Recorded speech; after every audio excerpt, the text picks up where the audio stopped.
ପିଲାମାନେ ତମ ସମସ୍ତଙ୍କୁ ମୁଁ ସ୍ୱାଗତ କରୁଛି ମୋ ୟୁଟ୍ୟୁବ ଚ୍ୟାନେଲ ତ +2 second year arts arts science commerce ତ ପିଲାମାନେ ତମମାନଙ୍କ ପାଇଁ ନେକ୍ସଟ କଣ ନା ସୃଜନାତ୍ମକ ରଚନା ଯୋଉଟା ସିଲେକ୍ସନ କ୍ୱେଶ୍ଚିନ୍ ରୁ ଘର ଢିଙ୍କି କୁମ୍ଭୀର ତ ଘର ଢିଙ୍କି କୁମ୍ଭୀର ଆମେ ଆଲୋଚନା କରିବା। ତ ଚାଲ ଆମେ ଷ୍ଟାର୍ଟ କରିବା। ଭିଡ଼ିଓ ଦେଖିବା ପୂର୍ବରୁ ଚ୍ୟାନେଲରେ ନୂଆ ଥିଲେ ସବସ୍କ୍ରାଇବ କରିଦେବା, ବେଲ୍ ଆଇକନକୁ ଦବାଇ ଦେବା, ନୂଆ ନୂଆ ନୋଟିଫିକେସନ ପାଇଁ ଲାଇକ୍ ସେୟାର କରିବ। ତ ଘର ଢିଙ୍କି କୁମ୍ଭୀର ତମର 4 ମାର୍କ ଆସିବ, ଆମକୁ 4 କୁ 4 ଆଣିବାର ଅଛି। ବୁଝିଲା? ସମସ୍ତଙ୍କୁ ଜୟ ଜଗନ୍ନାଥ, ଜୟ ଶ୍ରୀରାମ, ରାଧେ ରାଧେ ପିଲାମାନେ। ତ ଚାଲ ଆମେ ଷ୍ଟାର୍ଟ କରିବା। ତ ଘର ଢିଙ୍କି କୁମ୍ଭୀର ଆମେ କଣ ନା ତ ଘର ଢିଙ୍କି କୁମ୍ଭୀର କଣ ଲେଖିବା ଏବଂ ତାର ଗୋଟେ ଏକ୍ଜାମ୍ପଲ ଦେଇକି ଆମେ ଭିଡ଼ିଓଟି ଶେଷ କରିବା।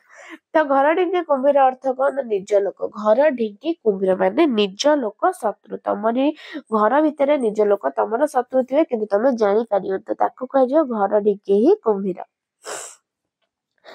ତ ଘରର ଏକ ଆବଶ୍ୟକୀୟ ଉପକରଣ ଢିଙ୍କି। ଗୃହକର୍ତ୍ତାଙ୍କ ସେବା ନିମନ୍ତେ ଦିନ ରାତି ସେ ଉପସ୍ଥିତ ଥାଏ। ତ ଜାଣିଥିବ ଯାହାର ସବୁ ଢିଙ୍କି ଥିବ, ତ ଗୃହକର୍ତ୍ତା ମାନେ ତମ ଘର ଲୋକଙ୍କ ପାଇଁ ସେବା ନିମନ୍ତେ ସେ ଦିନ ରାତି ଉପସ୍ଥିତ ଥାଏ।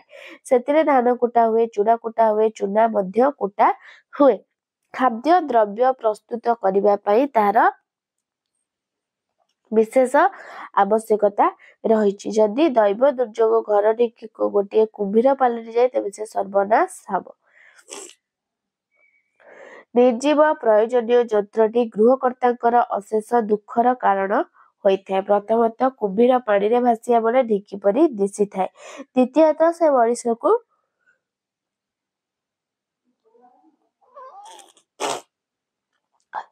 ବାଗରେ ପାଇଲେ ଗିଳି ଦେଇଥାଏ। ତେଣୁ ନିଜର ଲୋକ ଯେତେବେଳେ ଶତ୍ରୁ ପାଲଟେ ସେତେବେଳେ ଏହି ଲୋକବାଣୀଟି ବ୍ୟବହୃତ ହୋଇଥାଏ। ମାନେ ପ୍ରଥମ କୁମ୍ଭୀର ପାଣିରେ ଭାସିବା ବେଳେ ସେ କଣ ନା ଢିଙ୍କି ପରି ଦିଶିଥାଏ।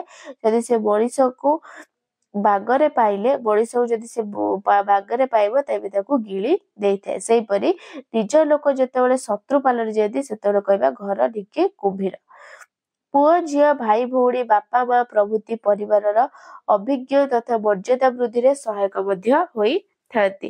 ସମୟ ସମୟ ସେମାନେ କୁଶିକ୍ଷାରେ ପଡ଼ି ନିଜ ପରିବାର ବିରୁଦ୍ଧାଚରଣ କରିଥାନ୍ତି। ଗୃହକର୍ତ୍ତା ସେମାନଙ୍କୁ ଅବିଶ୍ୱାସ କରିପାରନ୍ତି ନାହିଁ।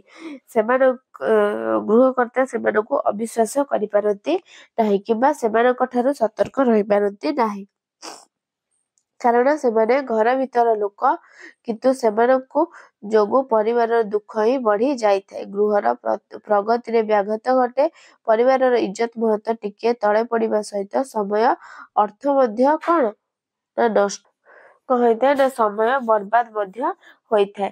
ଏହା ଦେଶ ପାଇଁ ଅଧିକ ପ୍ରଯୁଜ୍ୟ। ଅନେକ ସମୟରେ ନିଜ ଦେଶର ଲୋକ ନିଜ ଦେଶର ଶତ୍ରୁ, ମାନେ ଅନେକ ଦେଶ ନିଜ ଦେଶର ଲୋକ। ତ ଘର ଲୋକ ତମେ କାହାକୁ ନିଜ ସତର୍କ କରିବ, ସମସ୍ତେ କହିବେ ନିଜର ଲୋକ ନିଜ କଣ ନା ନିଜର ଶତ୍ରୁ ହେଇଥିବେ କିନ୍ତୁ ଘର ଭିତରେ ତମେ ଜାଣିପାରିବନି। ସେହିପରି ନିଜ ଦେଶର ଲୋକ ମଧ୍ୟ ନିଜ ଦେଶ ପାଇଁ ସେମାନେ ଶତ୍ରୁ ପାଲଟି ଯାଆନ୍ତି। ସେମାନେ ଦେଶ ଜାତିର ଘୋର ଅନିଷ୍ଟ ନିଜ ଦେଶର ଘୋର ଅନିଷ୍ଟ କରିଥାନ୍ତି। ଦେଶରେ କେତେକ ଧନ ବାହାରକୁ ଚାଲାଣ ମଧ୍ୟ ନିଜ ଦେଶର ଧନକୁ ବାହାର ଦେଶକୁ ଚାଲାଣ କରିଦିଅନ୍ତି କିଛିଟା ଅର୍ଥ ପାଇବା ପାଇଁ। ସେମାନେ ମଧ୍ୟ ବାହ୍ୟ ଶତ୍ରୁକୁ ସାହାଯ୍ୟ କରିଥାନ୍ତି। ଏହା ଦ୍ୱାରା ଦେଶ ଖୋଳ ହୋଇଯାଇଥାଏ। ଦେଶର ସମ୍ମାନ ମଧ୍ୟ ତଳେ ପଡିଥାଏ। ଏହା ଦ୍ୱାରା ସାମାଜିକ ସଂସ୍କୃତି ବିପର୍ଯ୍ୟସ୍ତ ହୋଇଥାଏ। ସମ୍ପ୍ରତି ଆମ ଦେଶର କାଶ୍ମୀର, ଉତ୍ତର ପୂର୍ବାଞ୍ଚଳ ପ୍ରଭୃତିରେ ସକ୍ରିୟ ଉପପନ୍ଥୀ ବିରସମାନ ପରି ଦସ୍ୟୁ ଓ ଦେଶର ଅର୍ଥ ତୋଷାରପଦ କରୁଥିବା ନେତା ଓ ଅଫିସରଗଣ ଘର ଢିଙ୍କି କୁମ୍ଭୀର ସାଜିଥାନ୍ତି। ଏମାନେ ଦେଶର ମଜ୍ଜାକୁ ଏମିତି ଶୋଷି ଖାଇଗଲେଣି ଯେ ସ୍ୱାଧୀନତା ବେଳକୁ ଦେଶ ଯେଉଁ ସ୍ତରରେ ଥିଲା ସେ ଆହୁରି ପଛକୁ ଚାଲି ଯାଇଛି। ତେଣୁ ଜାତୀୟ ଉନ୍ନତି ଲାଗି କୁମ୍ଭୀର ସାଜୁଥିବା ଏହି ଘର ଢିଙ୍କି ମାନଙ୍କୁ ବିନାଶ କରିବାକୁ ପଡିବ। ଏମାନଙ୍କୁ ବିନାଶ କଲେ ଦେଶ ସମୃଦ୍ଧି ପଥରେ ଅଗ୍ରସର। ମାନେ କଣ ନା ଘର ଢିଙ୍କି କୁମ୍ଭୀର। ତ ଯଦି ଆମେ ଢିଙ୍କିଟାକୁ ପାଣିରେ ଭସାଇ, ଯୋଉ କୁମ୍ଭୀର ଯଦି ଭାସୁଥିବ ଆମକୁ ଢିଙ୍କି ଭଳିଆ ଲାଗିବ, ଯଦି ତା ପାଖକୁ ଯିବା ସେ ଏତେ ଆମକୁ ଖାଇଦବ। ସେମିତି ତ ଘର ଢିଙ୍କି କୁମ୍ଭୀର। ଆମେ ଢିଙ୍କିକି ସାଇଜ ମାନେ କଣ ଆମର ଖାଦ୍ୟ ଉପଯୋଗୀ ପାଇଁ ସବୁ ପାଇଁ ବ୍ୟବହାର ହଉଛି କିନ୍ତୁ ସମୟରେ ସିଏ ଆମକୁ ହିଁ କଷ୍ଟ ଦେଇଥାଏ। ତ ଗୋଡ଼ ହାତ ଚାପି ଯଦି ଆମେ ବାଗେଇକି ତା ସହିତ ଆମେ କିଛି ନ କରିବା ତାହେଲେ ଆମର ଅସୁବିଧା। ତ ସେମିତି ନିଜ ଘର ଲୋକ ଆମେ ତାକୁ ଖାଇ ପିଇ ବଡ଼ ମଣିଷ କରିଥିବା ତ ସେଇ ଲୋକ ତମମାନଙ୍କ ଶତ୍ରୁ ହେଇଯିବ ପର ବିରୁଦ୍ଧରେ ପଡି। ତ ବୁଝିହେଲା।